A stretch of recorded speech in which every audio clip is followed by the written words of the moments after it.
Hello and welcome to AD Vlogs. This is the second video of my series on traveling to the less traveled Zanskar Valley of Ladakh. In the previous part, I showcased my arrival at Srinagar and the beginning of my road trip to Kargil from Srinagar. You can watch that video by clicking on the I button appearing on the top right corner of your screen. The route to Kargil passes through Sonmarg, Baltal, Jojila and Ras. The road conditions are largely good for most part of the journey. In this part, I shall share my travel experiences from Kargil to Padum, which is the administrative headquarters of the Zanskar Tehsil of Kargil district of Ladakh. If you are planning a trip to Zanskar, it is also important to know about the road conditions in the different stretches of Zanskar is still underdeveloped.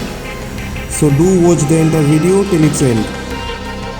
So, after the night stay, I started off from Kargil at around 8 in the morning. The sky was overcast with drizzles.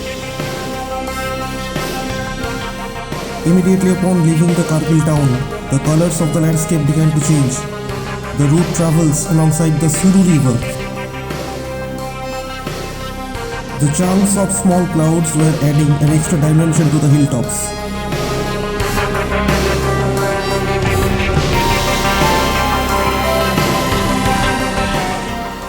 By 9, I was approaching SHINKU, and the real colors of the rugged Zanskar valley were revealing themselves despite the lack of light under cloud cover. The sky was getting darker by the minute and I was becoming more and more skeptical of the journey ahead. The journey to Zanskar is all about enjoying the landscapes, but rains can spoil it all.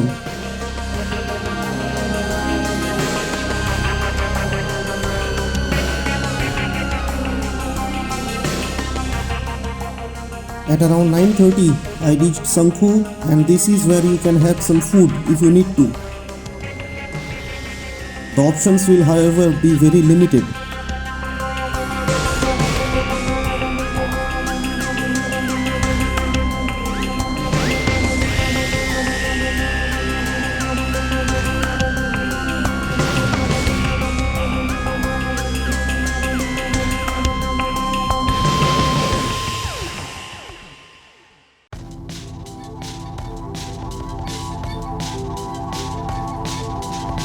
After SHINKU, the road is not blacktop and wherever it is not hardened. Under rains, it was filled with mud and slush.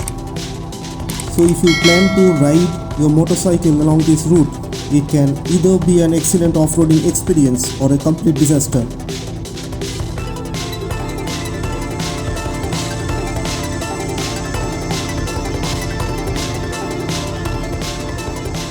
The Suru river kept flowing alongside our road.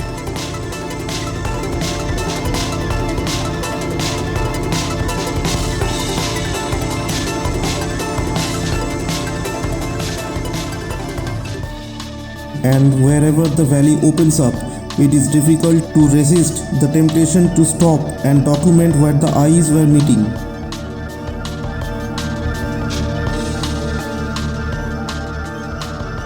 Hence, it was always stop and go for me since the rain stopped.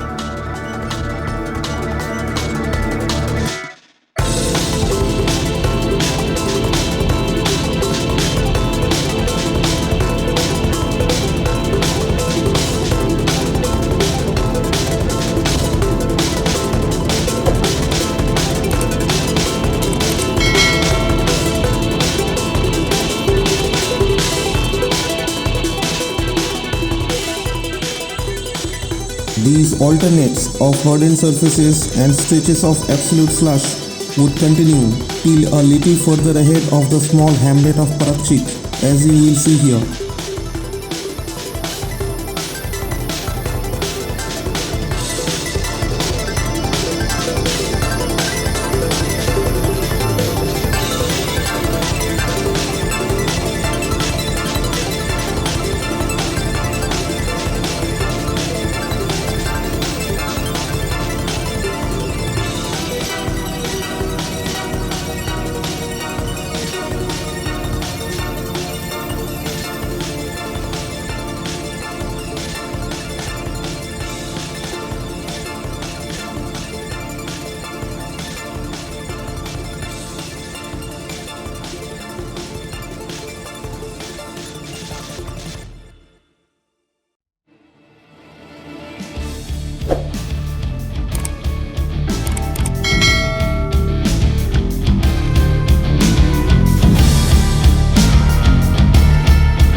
It was well visible that the road construction work is being undertaken on this road, but once the entire stretch is converted to smooth metal surface, this route will perhaps lose half of its thrill. But this route is being developed as an alternate route to Ladakh from Kashmir to meet the needs of the Indian Armed Forces, and perhaps in a couple of years it will be completely transformed. It is one of the few places where you can experience real off-road adventure.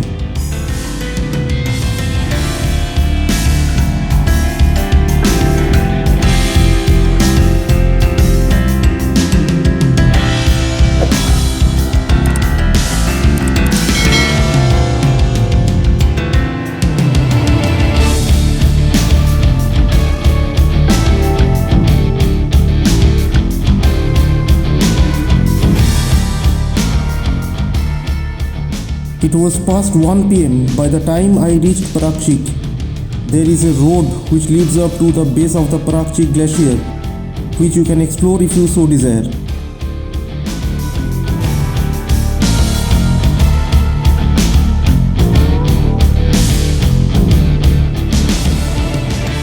Little further ahead, you can see the Nankun peaks and the emerging glacier from the roadside.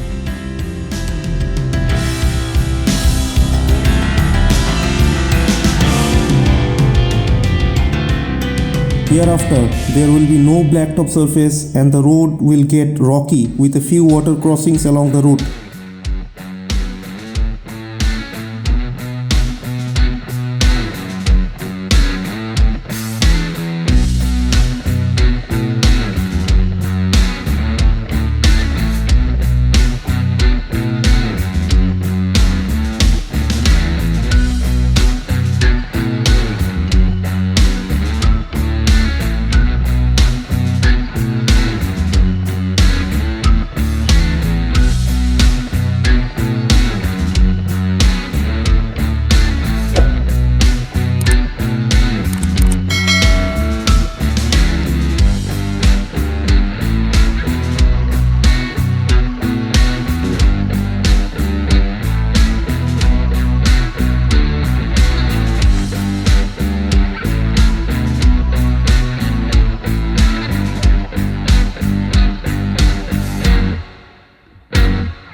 The valley widens, offering up tremendous scenes your eyes will never get tired of watching.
After about 2.5 hours from Parakchik, we caught the first glimpse of the RANGDUM hills. These are iconic and easily identifiable by the stunning layers of colors along their slopes.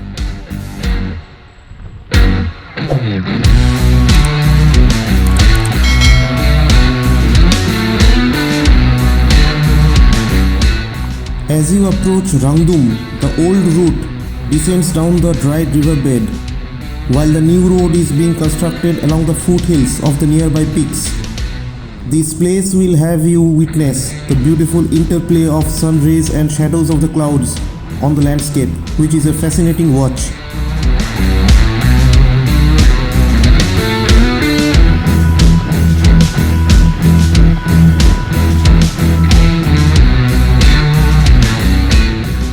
I reached RANGDUM at about 5:15 pm, and this joint called the La Himalaya is the only place where you can find food here. It also has accommodation available, but the amenities were not at par with the asking price. There is a duck bungalow under construction next to this facility.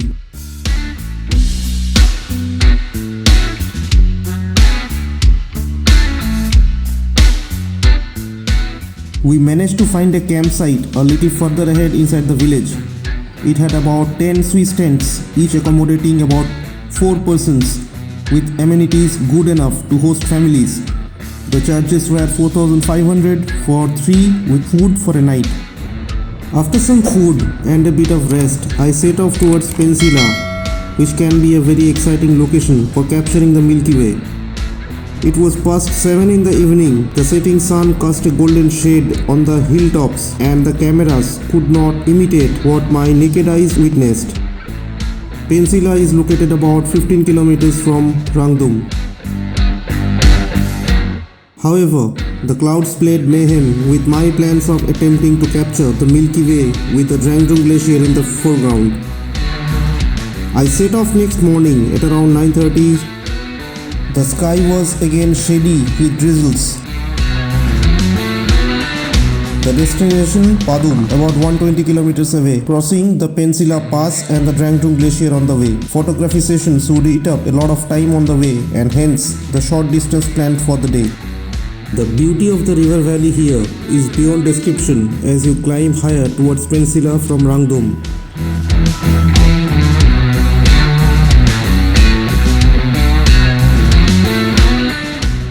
Unknown glaciers could be seen peeking through the gaps between the hills.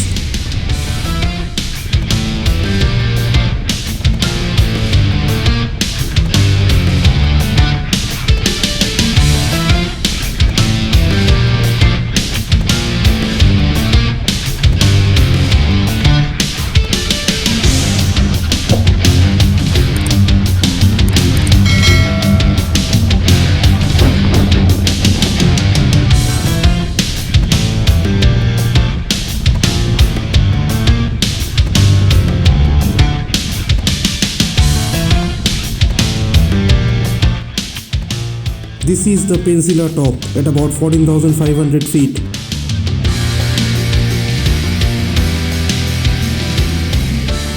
A little further ahead are the twin lakes with a watchtower.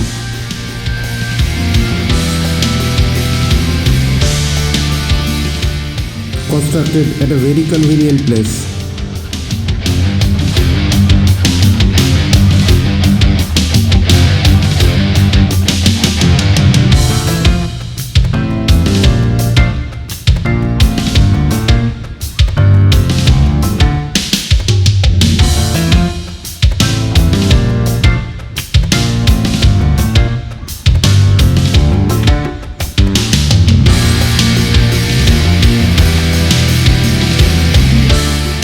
And finally, I got to witness the iconic Drang Drung glacier, the source of the Stod river, a tributary of the Zanskar river.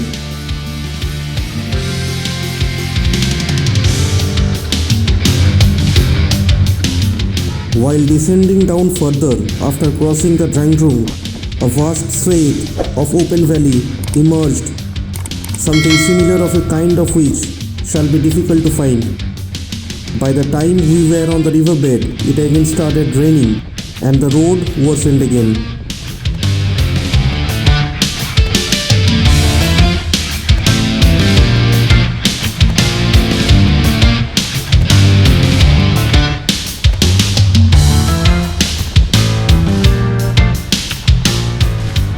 We hit some hard surface a little later.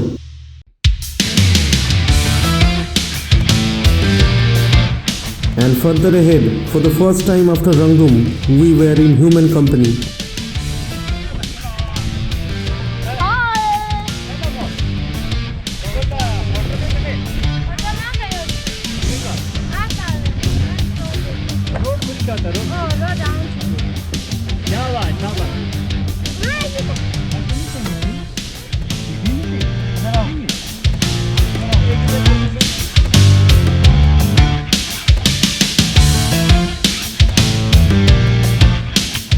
This was the first eatery we came across for the day at a place called Abran. I continued towards RANGDUM, crossing Abran, Hamiling,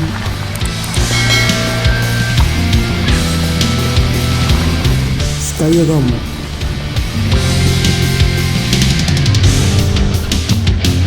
Next came a large village, Fee.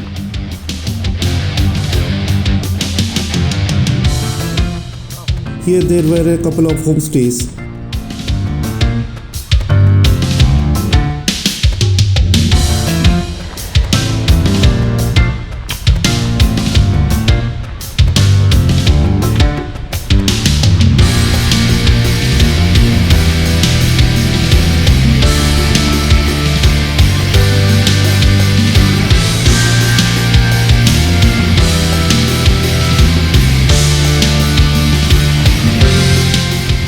The road continued to be its usual self through the valleys.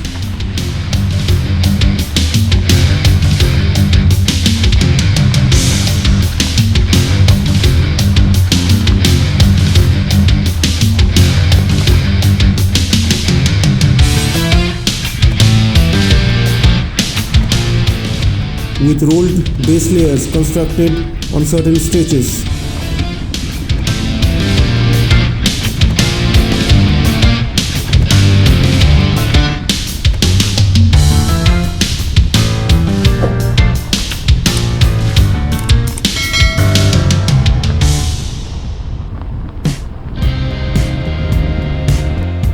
At about 7 p.m., we reached Sani, the last village before Padum. Here there is a small monastery and a beautiful Buddha statue erected in the middle of a water body.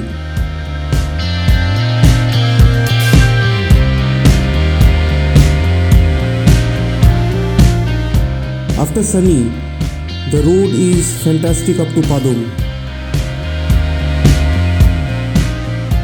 And finally, I was at Padum.